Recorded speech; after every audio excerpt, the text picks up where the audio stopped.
এই সর্বনাশ করেছে রে। এই সময় আবার মরতে এভাবে ঝড় দিচ্ছে কেন? মনে হচ্ছে তো সমস্ত কিছু লণ্ডভণ্ড করে দিয়ে চলে যাবে।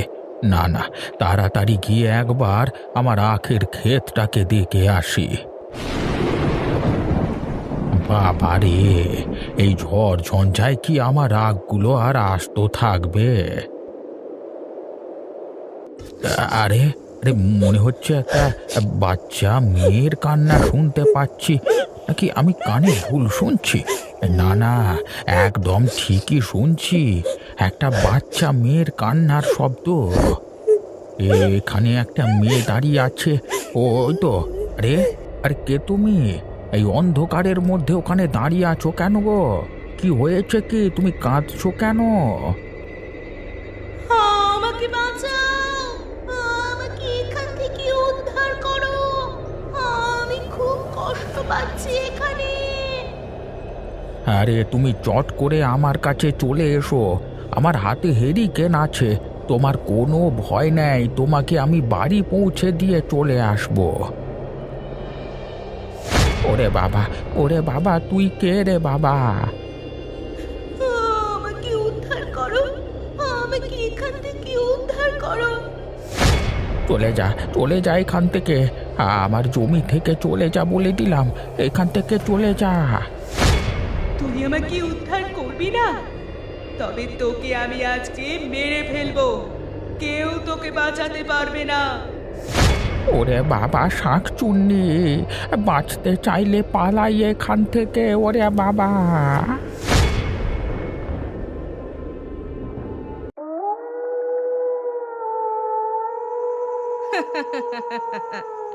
এতদিনে মনে হচ্ছে আমি পুতুল তন্ত্রে ক্ষমতা লাভ করতে পেরেছি।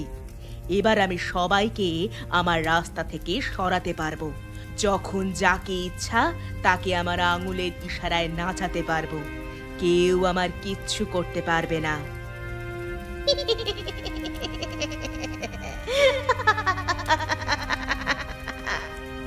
কে কে এইভাবে হাসে? কে? আমি আমি আজকে তোকে মেরে ফেলে আমার মৃত্যুর প্রতিশোধ নেব। এখন আর তুই চাইলেও আমার ক্ষতি করতে পারবি না। এখন তোরা সবাই আমার অধীনে। তবে রে শয়তানি, আমাকে শেষ করেও তোর শান্তি হয়নি? তবে দেখ।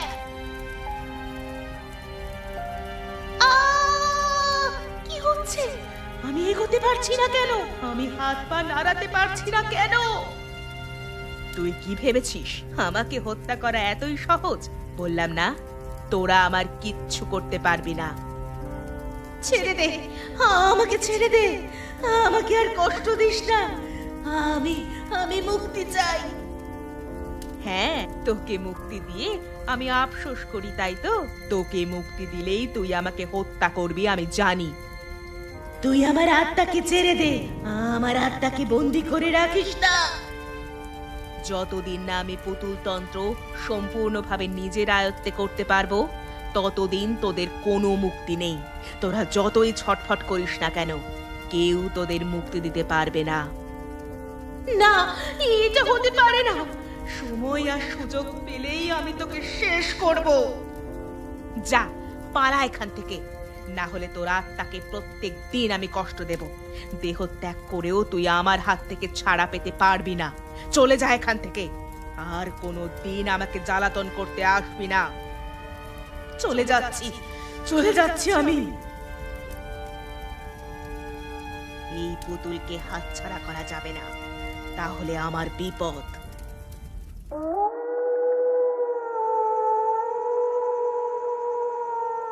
কি হলো তোমার? তুমি খাচ্ছ না কেন? খেতে ইচ্ছে করছে না গিন্নি, খুব মন খারাপ লাগছে জানো। কিসের জন্য মন খারাপ তোমার? পূজা মেয়েটা যে কোথায় গেল তাই নিয়ে খুব মন খারাপ করছে। হ্যাঁ গো, সত্যিই তো। মেয়েটা বেশ আমাদের বাড়িতে আসতো, আমাদের সাথে বসে খেত, গল্প করত। কোথায় যে গেল বলো দেখি। অনেক খুঁজলাম জানো তো, যে গ্রামেই যাই কাজের সূত্রে সেখানে খোঁজ করি, কিন্তু তারা কেউ কিছু বলতেই পারে না। হ্যাঁ গো, কেউ রাতের অন্ধকারে ওর কোনো ক্ষতি করে দেয়নি তো? কে কি ক্ষতি করবে? কারোর তো খেয়ে দেয়ে কাজ নেই যে ওই ছোট মেয়েটার ক্ষতি করবে। আমার মাঝে মাঝে মনটা সেরকমই হয় জানো, যেখানেই থাকুক মেয়েটা যেন ভালো থাকে। বাবা মাকে হারিয়ে একা হয়ে পড়েছিল। আমাদের কাছেও তো থাকতে বলেছিলাম, সেটাও তো থাকলো না। নাও এবার খেয়ে নাও, এদিকে রাত হতে চললো।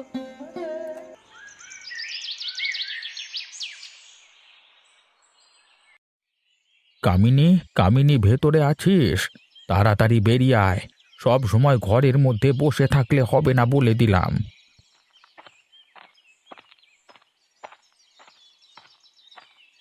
কি হলো কি তোমার? এইভাবে সকালবেলা এসে ঘরের সামনে চিৎকার করছো কেন? প্রাণ ভয়ে চিৎকার করছি রে, প্রাণ ভয়ে। তার মানে? কালকে ঝড় জলের রাতে আমি কি দেখেছি জানিস? কি দেখেছো? যা বলবার তাড়াতাড়ি বলো। আজকে তো তাড়াতাড়ি করলে হবে না।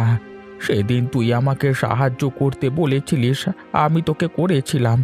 আজকে আমাকে সাহায্য করতে হবে তোকে। আরে কি দেখেছো সেটা তো বলো। পূজার ভূত, ওকে দেখেছি আমি। বুড়ো বয়সে তো তোমার ভীমরতি ধরেছে নাকি? পূজার ভূত তুমি কোথা থেকে দেখবে?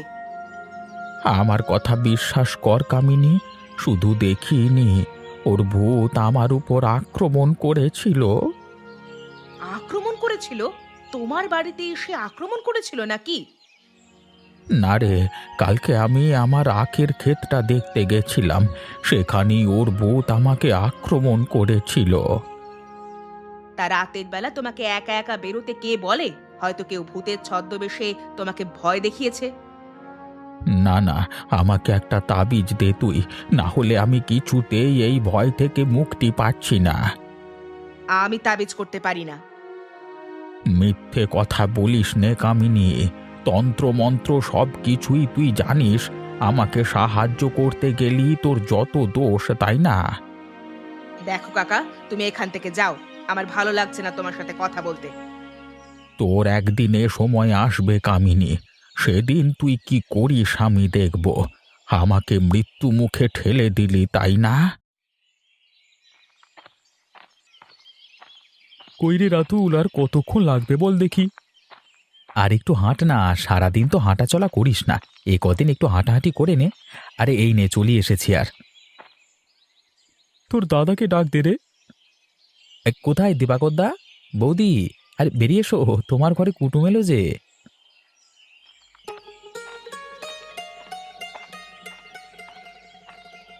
আরে রাতুল নাকি? তা কি সৌভাগ্য আমার, হঠাৎ করে একেবারে না জানিয়ে চলে এলি যে।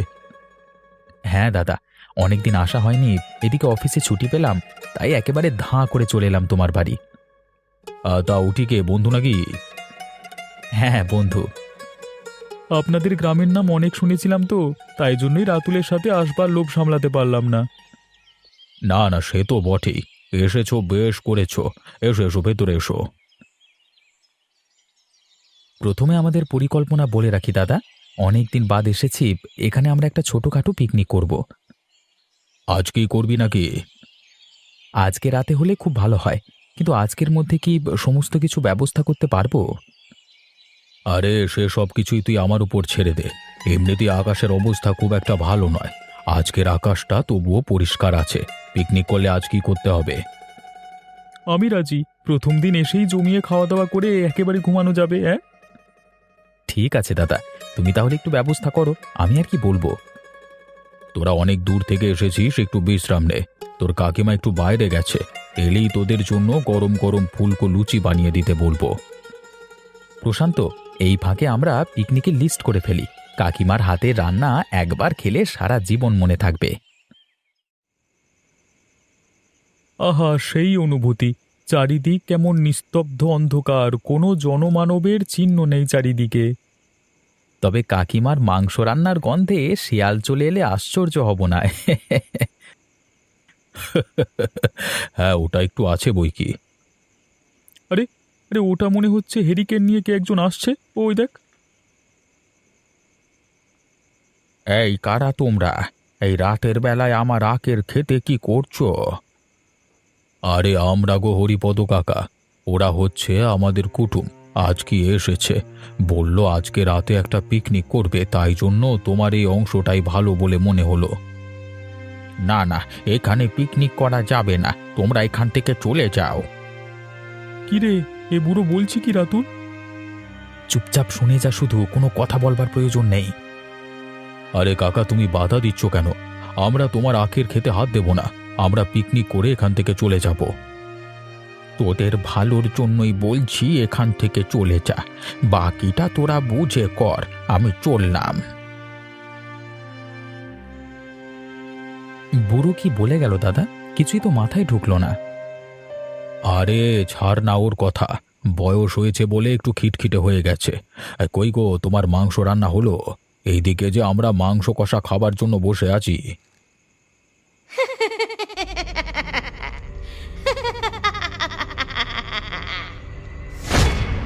কতদিন পর এই মাংসের গন্ধ পেলাম, আমাকেও একটু দিও কাকিমা। ওরে বাবা, কি বলে এ কথা? কে? আমাকে চিনতে পারছো না কাকিমা? আমি পূজা। ওরে বাবারে রাতুল, ওটা কি ভূত নাকি রে? আমাকে ভয় পেও না, আমি তোমাদের সাথে খাবো, অনেক দিন খাইনি। ও মা গো, বাঁচাও!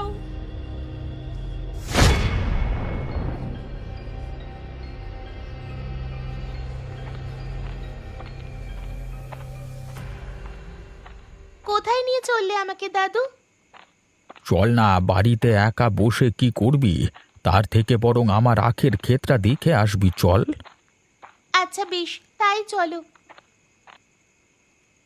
এ কি কামিনী দিদি, তুমি এখানে বসে কি করছো? ও কিছু করেনি রে মা, ও শেয়াল তাড়াচ্ছে, দেখতে পাচ্ছিস না আগুন জ্বলছে সামনে। তুই আমার সামনে এসে বস পূজা, তোর কোনো ভয় নেই, আমি আছি। তুমি বিড়বিড় করে কি বলছো দিদি? চুপ কর, কথা বলিস না, ও শেয়াল তাড়ানোর মন্ত্র পড়ছে, দেখ না, এক্ষুনি সব শেয়ালগুলো চিৎকার করে উঠবে। পুতুল নিবি পূজা? হ্যাঁ, নেব না কেন, কই দাও দেখি। এই পুতুলটায় একবার হাতটা রাখ, তারপর আমি তোকে পুতুলটা দিয়ে দেব। লাগছে, আমার খুব লাগছে কামিনী দিদি। বেশিক্ষণ লাগবে না রে, দেখ ধীরে ধীরে সব কিছু শান্ত হয়ে যাবে। এবার পূজার অতৃপ্ত আত্মা এই পুতুলের মধ্যে এসে প্রবেশ কর, না হলে সারা জীবন এখানে মুক্তির অপেক্ষায় ঘুরে বেড়াতে হবে।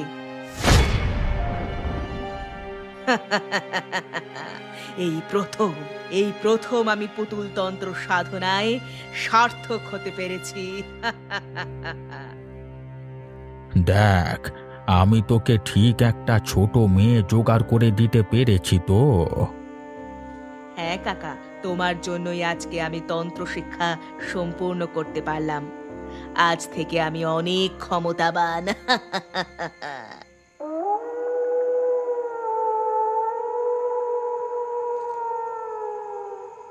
অবিশ্বাস্য, ওটা আমরা কি দেখলাম চোখের সামনে। তোমরা বিশ্বাস করো, আমি স্পষ্ট দেখলাম ওটা পূজা আমার কাছে এসে মাংস চাইলো, ঠিক যেমন বাড়ির উঠোনে এসে আমাকে মাংস রান্না করতে বলতো।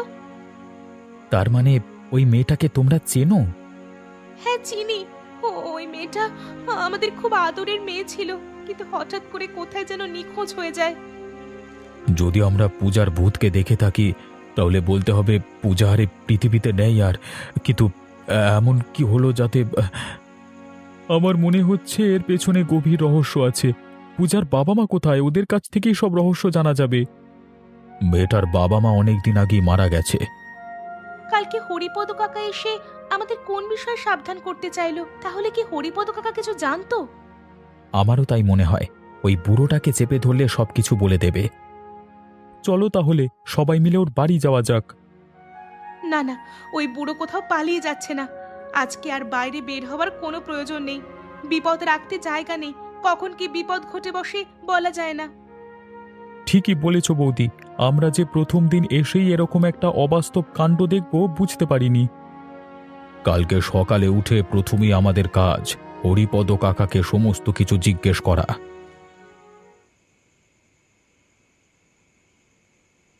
হরিপদ কাকা বাড়িতে আছো? কে কে ডাকছো আমাকে এত রাতে? এখান থেকে চলে যাও বলে দিলাম। আমি কিচ্ছু করিনি, আমি কিছু জানি না। হরিপদ কাকা, আমি কামিনী। তোমার ভয়ের কিছু নেই। কি ব্যাপার? তুই এত রাতে এখানে এলি কেন? সকালবেলায় তুমি আমার বাড়ি গেলে, তোমাকে তাবিজ দিলাম না বলে বোধহয় তুমি আমার ওপর রেগে আছো, তাই না? না, ঠিক রেগে নেই। আমার আবার কি দরকার বল? প্রয়োজনের সময় কাজ গুছিয়ে নিয়েছিস, এখন তো আমাকে আর চিনতে পারবি না। এরকম করে বলো না দয়া করে। আমি তোমাকে সারা জীবনের মতো সমস্ত ভৌতিক আক্রমণের হাত থেকে মুক্তি দিতে এসেছি। তার মানে? ব্যাস, দুশ্চিন্তা থেকে সারা জীবনের মতো মুক্তি পেলাম। একটাই ভয় ছিল, বুড়োটা যা ক্ষেপে উঠেছিল, হয়তো আমার কীর্তিকলাপ সকলের কাছে ফাঁস করে বেড়াতো। এখন আর চিন্তা নেই।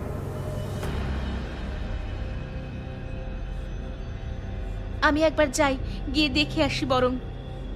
না না গিন্নি, মোটেও না, মোটেও না, মোটেও যেও না। এ যেন এক নারকীয় দৃশ্য।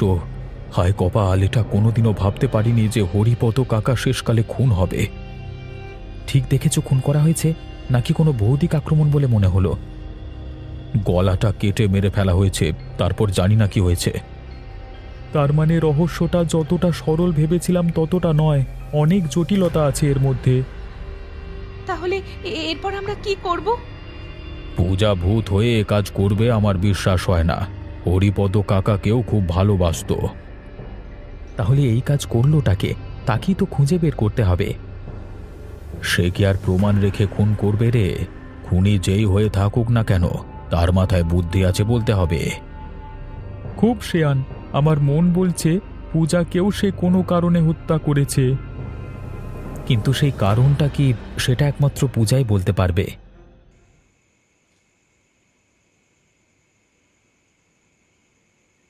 কালকে তো পিকনিক হলো না, আজকে কি খাবে বলো? আবার কিছু খাবার ইচ্ছে নেই গিন্নি। মন মেজাজ একদম ভালো নেই, কি যে হচ্ছে কিছু বুঝতে পারছি না। আমার এখন তোমাদের নিয়ে চিন্তা হচ্ছে গো, চারিদিকে যা শুরু হয়েছে। খুনি এখনো ঘুরে বেড়াচ্ছে রে রাতুল। যদি একবার হাতের কাছে পেতাম তাহলে অন্তত এবারের ভ্রমণটা আমার সার্থক হয়ে যেত, পিকনিক হলো আর না হলো। হরিপদ দাদুর মুখ বন্ধ করার জন্য তাকে মেরে ফেলা হয়েছে। এ কি, পূজা, তুই এখানে? তোমরা ভয় পেও না, দাঁড়াও তো। পূজা, তুই এভাবে ঘুরে বেড়াচ্ছিস কেন? তোর কি হয়েছিল? কে তোর সর্বনাশ করেছিল? ওই কামিনী দিদি আমাকে মিথ্যে কথা বলে হরিপদ দাদু আর কামিনী দিদি দুজন মিলে। কিন্তু কেন তোর ওপর ওদের এত আক্রোশ কেন? কামিনী দিদির তন্ত্র সাধনার জন্য একজন ছোট মেয়ের প্রয়োজন ছিল। ও কবে থেকে তন্ত্র সাধনা করছে? আমিও জানতাম না, তবে আমি তোমাদের কাছে একটা অনুরোধ নিয়ে এসেছি। কি অনুরোধ বল? ওর কাছে একটা পুতুল আছে। তোমরা আজকে রাতে যদি ওর কাছ থেকে পুতুলটা কেড়ে নিতে পারো, তাহলে আমি আজকে ওকে শেষ করে দিতে পারবো। বেশ, আমরা আজকেই যাব। যে তোমার সর্বনাশ করেছে তাকে আর বাঁচিয়ে রাখা যাবে না। একটা খুনি শয়তানি সে। পুতুলটা নিয়ে তোমরা ভেঙে ফেলবে। পুতুলটাকে দিয়ে আমাকে বশ করে রেখেছে, তাই জন্য আমি কিছুই করতে পারছি না ওর। আমরা এক্ষুনি বেরিয়ে পড়ছি। দাদা, আমাদের নিয়ে চলুন তার বাড়িতে। আমিও যাব।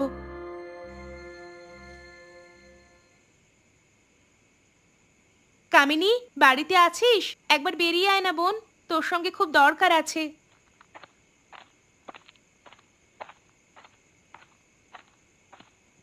কি ব্যাপার, তোমরা এই রাতের বেলায় এতজন মিলে এখানে কি করছো? খুব বিপদে পড়ে এসেছি বোন। কদিন ধরেই একটা ভূত আমাদেরকে দেখা দিচ্ছে। তুই একটা কিছু করে দে না বোন। আমি তো শুনেছিলাম তুই নাকি অনেক কিছু গুণ করতে জানিস। না না, আমি ওসব কিছু পারি না। তোর পায়ে পড়ছি বোন, তুই দয়া করে একটু কিছু ব্যবস্থা করে দে। আচ্ছা ঠিক আছে, তোমরা ভেতরে এসো। এতজন মিলে কি করতে আসো? আমার এত লোকজন ভালো লাগে না। ওরা বাইরে দাঁড়িয়ে থাকুক, আমি বরং যাই তোর সাথে। এখানে বসো, আমি ব্যবস্থা করছি। আমি এখানে বসতে আসিনি, আমার উদ্দেশ্য পূরণ করতে এসেছি।